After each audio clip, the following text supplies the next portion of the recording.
A gente começou a nossa viagem pela Turquia na capital de Istambul. Mesquitas, monumentos históricos, cisternas milenares, bazares e comida, muita comida, salgados e doces, e haja doce. Pegamos um avião para Capadócia, onde a gente se hospedou numa daquelas casas de pedra típicas da região. Caminhadas em vales lunares, passeios em cidades subterrâneas, escaladas em castelos de pedra e mais comida, muita comida e muito doce. E no fim fechamos com chave de ouro com um passeio de balão que foi uma coisa do outro mundo. Foi maravilhoso, inacreditável, lindo, perfeito, surreal. Pegamos um avião de volta para Istambul e agora vamos de carro para o sudeste do país.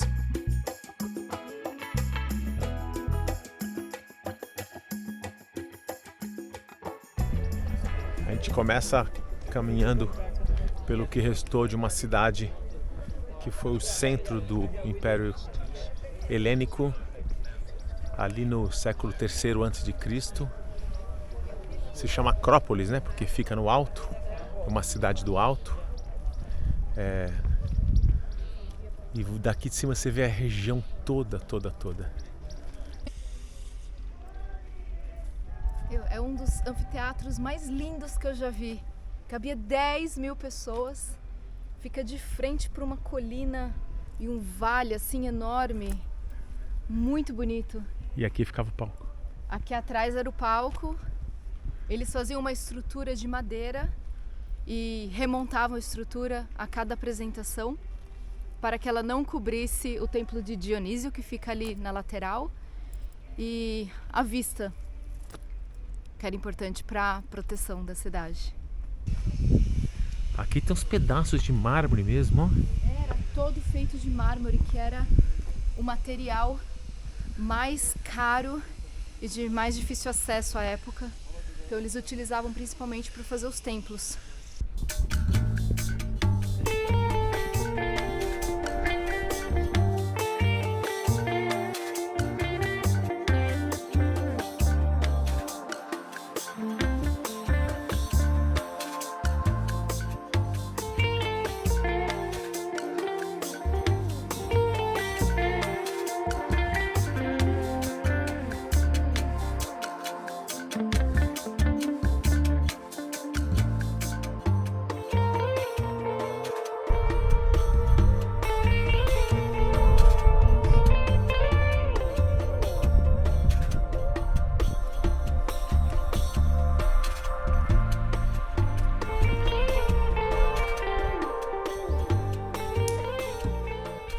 Aqui atrás de mim é onde ficava o grande altar, ou o altar de Zeus e Atena. Era uma obra considerada na época uma das maravilhas do mundo.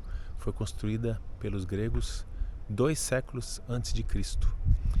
Mas aí no final do século XIX, um arqueólogo alemão começou as escavações aqui, desmontou tudo e levou para Berlim. Esse famoso altar de Pergamon está lá no Museu de Pergamon, em Berlim, há muito tempo já. Diz o guia aqui que inclusive esse altar aqui é citado no livro do Apocalipse, na Bíblia, como o trono do diabo. Lá de Pergamon a gente veio dirigindo até aqui no litoral do Egeu, nessa cidade de Kushadasi. Essa cidade fica pertinho das ruínas históricas antigas de Éfeso, famosas ruínas que datam do século X a.C. A gente está num apartamento aqui muito gostoso, de frente para o mar, e a gente vai à tarde passear por essas ruínas incríveis. O tempo abriu, o dia está muito gostoso, o pessoal está tomando café da manhã aqui. Bom dia. Bom dia! Entramos agora na cidade de Éfeso, talvez a maior patrimônio arqueológico da Turquia. Parece, até pela estrutura do local, né? É uma das melhores estruturas de turismo. É uma cidade que tem 3.000 anos, ela surgiu no período helenístico, lá 10 séculos antes de Cristo, e atingiu o apogeu durante o período romano, mais ou menos no século II, I antes de Cristo. Naquela época, ela era a cidade central da Ásia, a metrópole central da Ásia, uma cidade com uma vida cultural muito forte, educacional, artística. Era o centro comercial e chegou a ter 250 mil pessoas. Uma cidade enorme. Hoje o que tem aqui é um pouquinho do que foi a cidade. Ela é a cidade da filha de Zeus, originalmente a cidade de Ártemis, a lindíssima filha de Zeus, isso do período helenístico, né? E esse templo de Ártemis que tinha aqui era considerado na época uma das maravilhas do mundo. As pessoas vinham visitar de tudo quanto é lugar.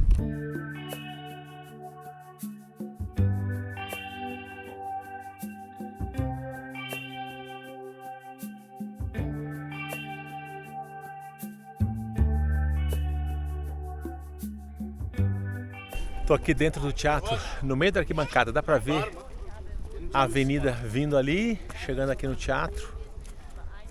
Estou no meio da arquibancada, daqui para cima tem tantos assentos, diz que esse anfiteatro tinha espaço, olha que loucura, para 25 mil pessoas.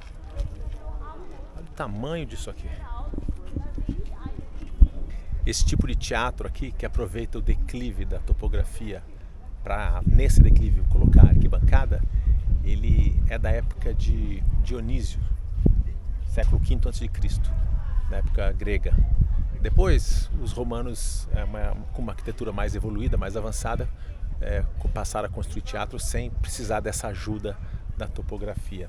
Originalmente utilizado mais para aquele famoso teatro grego, com as máscaras e tal, que tinha uma conotação espiritual, religiosa. Mas com o passar do tempo, a função de teatro espiritual, religioso, foi perdendo espaço e ficou mais para encontros políticos. Isso na era romana. E também para a luta de gladiadores e para aquelas exibições com animais selvagens, coisas assim. Diz que esse lugar aqui fervilhava. Era o ponto da cidade onde tudo acontecia. Não só nesse teatro, mas naquela avenidona lá atrás, que era uma ágora. Era um local de comércio, onde as pessoas se encontravam, onde tudo acontecia. Eu subi bastante agora na arquibancada, só para dar uma ideia da dimensão disso, mas ainda tem arquibancada mais para cima, é que está fechada. E hoje esse palco é muito utilizado para danças do TikTok. Olha ali.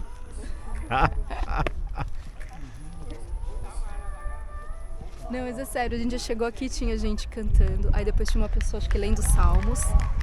Agora teve essa apresentação de dança. E tem uma galera ali com as mãos pra cima, assim, ó, que eu não sei o que é, se tá tirando foto, se vai ter um yoga, assim.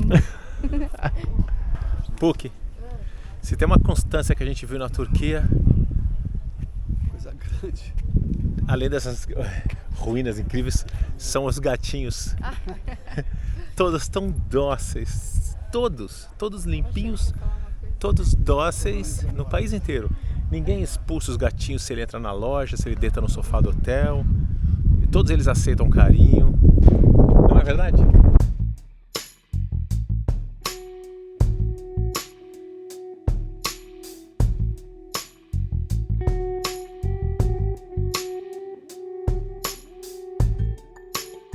Chegamos num dos monumentos mais icônicos de toda a Turquia, de toda essa riqueza arqueológica absurda que existe aqui na Turquia. E para mim, particularmente, é um monumento, é o melhor monumento que existe no mundo. É a Biblioteca de Celso. Não é piada. O nome dela é a Biblioteca de Celso. Não é à toa o monumento mais lindo de toda a Turquia. Olha que coisa inacreditável. Essa biblioteca foi construída por Gaio Júlio para o pai. O pai dele era um senador, Tibérius Celso. Isso foi no ano 100 depois de Cristo. Ela acabou sendo destruída por um terremoto 2 séculos depois. E isso aqui é o que restou dela. Essa fachada imponente, cheia de esculturas e detalhes esculpidos no mármore. Uma coisa realmente extraordinária. E aqui atrás da Biblioteca de Celso tem a Ágora, que era onde acontecia o comércio. É uma praça enorme, cercada de pilares, e nesses pilares tinham lojinhas. Em matéria de beleza, tamanho, e até a importância, mas principalmente no aspecto assim, beleza e do ponto de vista turístico. Acho que essa cidade aqui, ela tá ali, ó, com o Coliseu, com o Fórum Romano, com Pompeia. É uma dessas joias que restaram dos tempos antigos e que, nossa, vale a pena vir à Turquia só para vir nessa cidade. Essa realmente impressiona. Não cabe na câmera o tamanho dela e a emoção que dá estar aqui dentro. Saindo da biblioteca dele, Celso, entrando mais uma avenida enorme que sobe lá para cima da cidade. Hoje tem uma horda de turistas aqui. Não estou pondo culpa neles não, porque nós também somos turistas. Nós fazemos parte da horda. Né, Puc? Fala. Não, você falou fora da câmera. Fala. Você não tá cheio de turista, você é o turista. É verdade. Essa avenida vai subindo, subindo, subindo. É uma avenida onde viviam os ricos. Casas bonitas, com aqueles... Como que chama aquilo no piso? Mosaico? Mosaicos incríveis na entrada das casas. E também lojas mais caras aqui nessa avenida. Estamos subindo, subindo, chegando aqui em uma nova parte da cidade. Vamos ver o que é que a gente está chegando aqui. Esse portão que a gente passou é o portão de Hércules, aquele portão que estava guardado pelo gatinho, separava os prédios habitacionais dos prédios administrativos aqui na parte alta, administrativos e religiosos. Essa é a parte que a gente está entrando agora na cidade. Aqui atrás de mim ficavam os banhos públicos e Éfeso era conhecido por ter um sistema de abastecimento de água muito moderno para a época. A água era trazida por aquedutos, era armazenada na cidade e era distribuído por um sistema sofisticado de encanamentos feitos de cerâmica, e havia escoamento de esgoto também. E aqui bem no alto é a Ágora. Então nós vamos entrar agora aqui na Ágora, no local onde realizados os debates políticos, onde os homens livres podiam vir aqui para ficar batendo papo, discutindo política. Vamos para lá. Vem cá, vem cá, vem cá. Vem cá.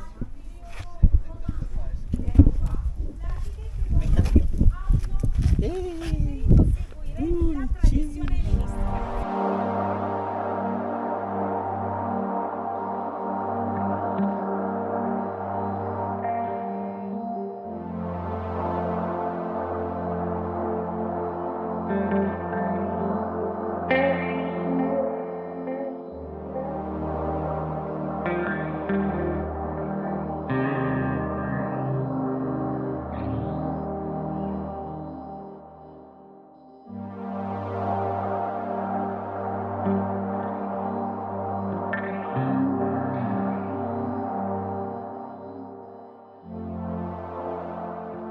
Nós estamos dentro agora das latrinas públicas.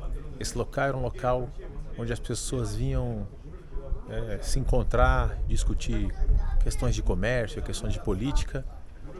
Não tinha divisão entre os vários buracos. Ficavam aqui fazendo as necessidades e batendo papo, fazendo negócio. E tinha um sistema de esgoto aqui embaixo, ó. Passava a água, levava os dejetos para o mar.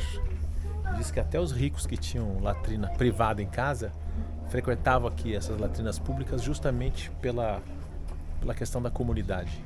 O que você mais está gostando, mais gostou na cidade, agora que a gente já fez ela quase inteira?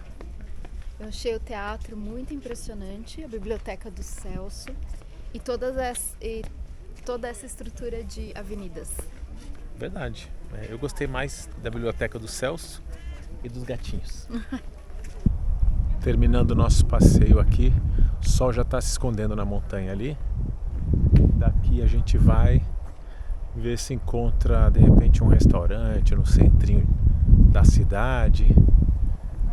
Né, Puca? Vamos atrás de um restaurante? O que você acha? Opa, vamos. Para variar, estamos com fome. Não almoçamos.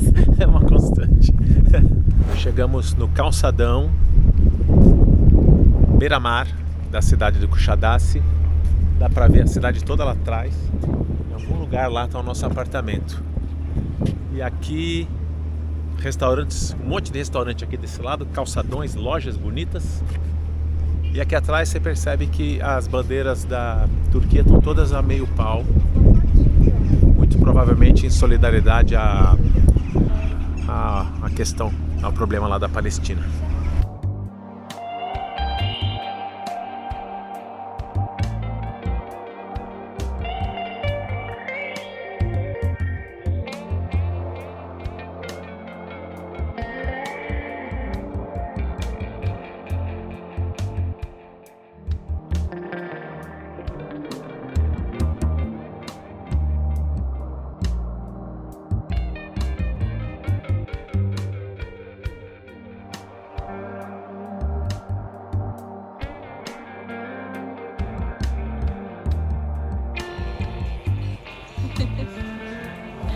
É só um tchauzinho, vídeo. Eu tô rindo da cara, assim.